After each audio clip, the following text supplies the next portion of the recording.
Welcome back, ladies and gentlemen. I am 7Dross6 and I am back with another video about Yu-Gi-Oh! Legacy of the Duelist. So this is going to kind of continue on the first video I made on this subject, which is specifically talking about kind of the value of Legacy of the Duelist and specifically who I think the game is mostly catered towards. I don't know if you really have to watch the first video to really understand what this second video is all about. However, of course, I would like you to go and watch it specifically because, I do think it makes it kind of easier to put you in the frame of mind of what I really wanna talk about here. So specifically, a short summary, I guess, of the first video is specifically that I talked about how I think the game is very well suited for casual players and people who just generally love the anime. However, I don't think that this game has any kind of value apart from perhaps draft play for competitive players, right? A competitive player is not going to enjoy this kind of a game, mostly through things like, not the updated card list, right? Things like ABC Dragon aren't in there. Things like the fact that DevPro allows you to play the game for free, whereas Legacy of the Duelist does cost you like $20. And then, we're not even talking about the fact that you also have to collect all the cards in order to really play the game, right?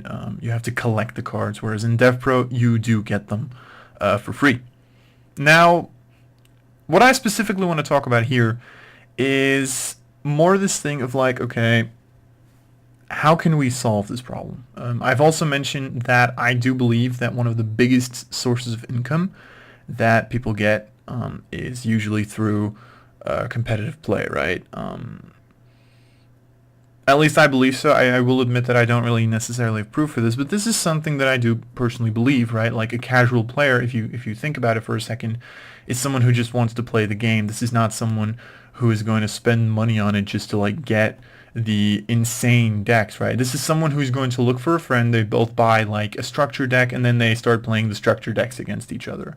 And they see how the structure decks work, and at one point they maybe buy like a couple of random boosters and see, oh, this is a fun card, put it in. These aren't people that you're going to get a shit ton of money off of.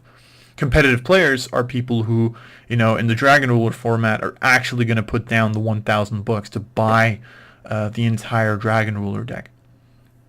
And Legacy of the Duelist just doesn't cater to these people.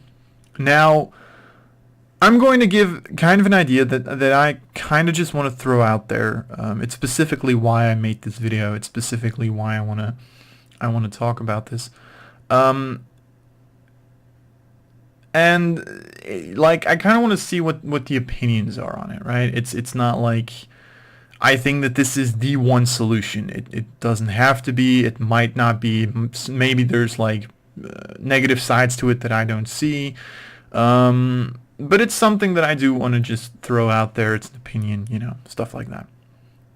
So, what I've been thinking about is pretty much one of the possibilities, one of the things the Legacy of the Duelist misses is that it doesn't cater towards competitive players because there is no real value for competitive players, right? They can't practice for tournaments, and they can't play tournaments. Now, the first thing you can kind of solve through having an updated card list, right? Every single time a new set comes out, you update the card list for this game. The problem with that, of course, is that at this point, DevPro is still a better platform. However, I also mentioned the second thing, namely you cannot play tournaments on Legacy of the Duelist. But why not, right? So you guys now probably very easily see the idea, but hear me out a little bit before you start typing angry comments or start calling me an idiot.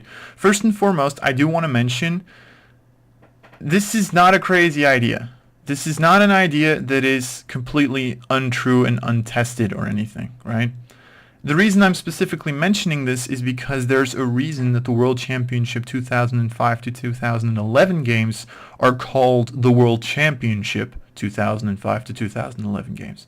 I only specifically looked it up for 2011, but I did find a file where literally there was a final match in World Championship 2011 between the two people playing the physical card game and then the two people playing the handheld, right? The World Championship 2011 game on a DS.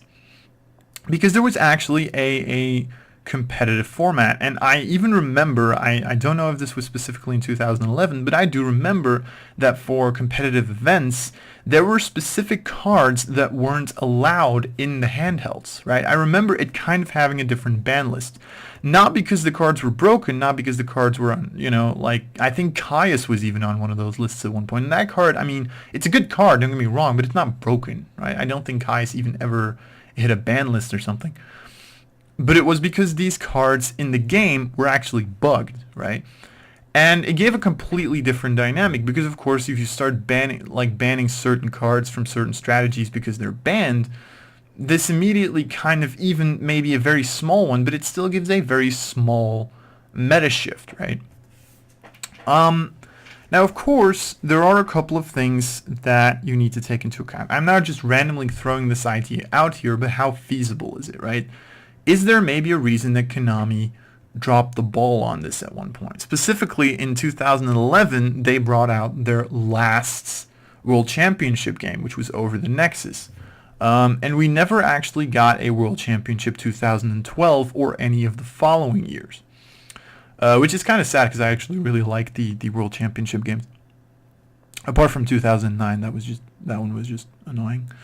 But what you have to realize, of course, is that the World Championship games, I think they were a very good addition, right?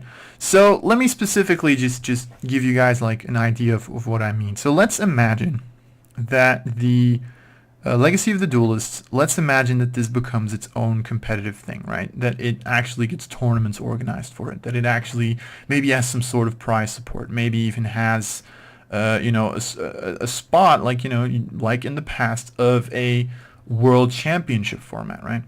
Now, of course, immediately you can see one giant bad side to this, right? Namely the fact that, of course, at this point, Konami would be interfering with their own territory. There are going to be people who are not going to want to play the physical card game if you have the, let's be honest, cheaper Legacy of the Duelist. Especially because, let's be honest, Legacy of the Duelist is built in such a way that if you pay for the $20 and you get the entire game, it's very easy to get every single card in the game, right? There's a little bit of an exploit. You pretty much just go into a game, you concede, and you get like 400, 600, 800 duel points, which is like 1 to 2 packs, which, let's be honest, should not be your reward for losing. Like the World Championship games in the past, it was literally if you lost, you got one duel point per turn that you played. And let's say that you had 20 turns, that was 20 points. A card pack cost 150. Right? It would take way longer to lose like a couple of games because once again, if you lost, like if you just conceded turn one, which you by the way couldn't even do, but imagine you concede turn one, you get one duel point, right? It was always better to win there, whereas in this game, it's actually better to just go into a game, lose, go into a game, lose, go into a game. It takes a lot longer to win games than it takes to lose, and so in a way, you have this problem of Legacy of the Duelist is extremely cheap and extremely easy to get everything. Which means it's going to, of course, intrude on the territory of the physical card game, right? Specifically because of that reason. Specifically because it's so easy to get all the cards. So the solution there is Konami, if they would implement some sort of strategy like this, they would have to balance it out. They would have to make sure that the physical card game isn't more, how do I put this, isn't more valued than, or even equally valued to the physical card game, right? And what I mean with that is specifically, let's say that, you know, every single YCS that you get, you now add a Legacy of the Duelist part to it. At that point, at one point, your Legacy of the Duelist part is just going to become bigger than your non-Legacy of the Duelist part, specifically because people, even people who now have the physical cards to make the competitive decks, at one point they're not going to want to spend the money on these, and they're just going to grind out Legacy of the Duelist, get all the cards, and even maybe get a couple of the expansions, like the DLCs, to get specific decks a lot quicker, and they have all the cards they need, and they just play there, and they get exactly the same rewards. Like, at that point, you know, at that point, there's no reason to do this, right? But I do think that you still, right, the other side of this equation, you do still need to make sure that Legacy of the Duelist would be a possible way to play the game. You know, there do need to be perhaps very small tournaments for it that maybe, you know, still give some sort of prize support. For example, you know, a very easy example that could, for example, happen is every single time, you know, you're playing one of these small tournaments, right? You have a couple of like free tournaments, right? Where there's like 8, 16, 32 people. And then if you win those, you get a certain amount of, let's call them tournament points, right? Let's say that you get like 10 tournament points. And then you can use these tournament points in some sort of a shop to maybe buy real life cards, right? To buy like, you know, secret rare for like, let's say 1,000, right? I'm not saying you should get them easily. Like, it shouldn't be like, oh, I win an 8-man tournament with a bunch of noobs that don't even know how to play this game, and I'm about to get like 15 fucking secret rares. Like, that's not what I'm talking about. I'm actually talking about, like, you'd still have to grind your way through tournaments to get these cards. But it would be an interesting dynamic, specifically because you would be able to still make these tournaments viable in a way, right? You shouldn't make them too viable so that they overtake the physical card game, because your physical card game is, of course, still your biggest source of money. But at the same time, I do believe that if you make Legacy of the Duelist a more competitive game, you're going to increase its value, right? And you're going to, in a way, I think, even increase the value of Yu-Gi-Oh! in general. Because let's be honest, this entire thing, and this is also a reason why I made this video. I've mentioned this before. I love Yu-Gi-Oh! Right? I'm going to be extremely honest. If I was able to play any game I wanted and play it competitively and play it all fucking day, I would very likely choose Yu-Gi-Oh! Right? Yu-Gi-Oh! To me has a very special place in my heart. And the reason I don't is because I'm literally not able to, because I just do not have the money to put down to freaking play Yu-Gi-Oh! Competitively, right? Like, and before anyone says, you know, go get a job, just saying I'm studying to become an engineer, I've had a lot of re-exams, like exams that I've had to retake, where I'm saying, why am I saying re-exams? That doesn't even make sense. Exams that I had to retake, and I have a lot of work to do, and that doesn't mean that I'm able to, you know, just buy every single card in the game and all of a sudden, you know, be able to play competitively. I'm just not able to because of the price. And I imagine that there's a lot of others, you know. One of my best friends actually has the exact same problem. At one point just said, you know what, I'm not going to do this anymore because it's grown too expensive. Continuing on, you have the entire thing of like, okay, you know, we can't be the only people to have this feeling of like Yu-Gi-Oh! Just is so difficult to get into because of the prize pool, right? Because of, well, not the prize pool, the prices, not the prize pool, really. And I think if you were able to make a cheap game like Legacy of the Duelist have some competitive value, you would blow up the Yu-Gi-Oh community. And in the end, as I've said, if you tone down the value of Legacy of the Duelist enough so that it doesn't overtake the physical card game, you are going to get a lot more people into the physical card game, people who are now able to play the game on Legacy of the Duelist and other stuff, and then continue on maybe at one point into the physical card game because they do want those additional prizes, that additional fame, right? I mean, let's be honest. Why else do we play competitive games? We want to become the best, right? Let's be honest. And another thing, and this is also an interesting little addition to this specific thing. I've mentioned this before, right? Like where World Championship 2011 over the Nexus had its own ban list, specifically because certain cards, or I think it's over the Nexus. It might have also been Reverse or Arcadia. It might have been both. I'm actually not sure. But they had their own ban list, right? What you have to notice here is that this pretty much means Legacy of the Duelist could quote-unquote be its own format, right? Technically what we have right now is the OCG, the TCG, Unlimited, and Advanced, right? Where even if we throw away the fact that Traditional and Unlimited are like different versions to play it, we technically have two different formats. We have the OCG format and we have the TCG format. And in the TCG format, there's a lot of cards that are not playable specifically because they're not out here yet. And both formats even have exclusives. I think Burning Abyss was like TCG exclusive at one point, and then you have a couple of cards that are OCG exclusive. And then there's even specifically a version for Europe, because Europe has had an entire time where we never had Shooting Quasar Dragon, to give a very simple example, right?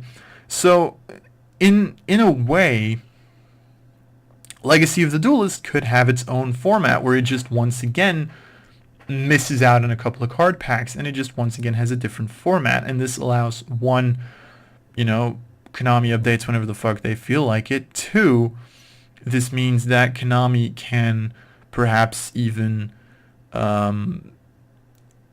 do I put this?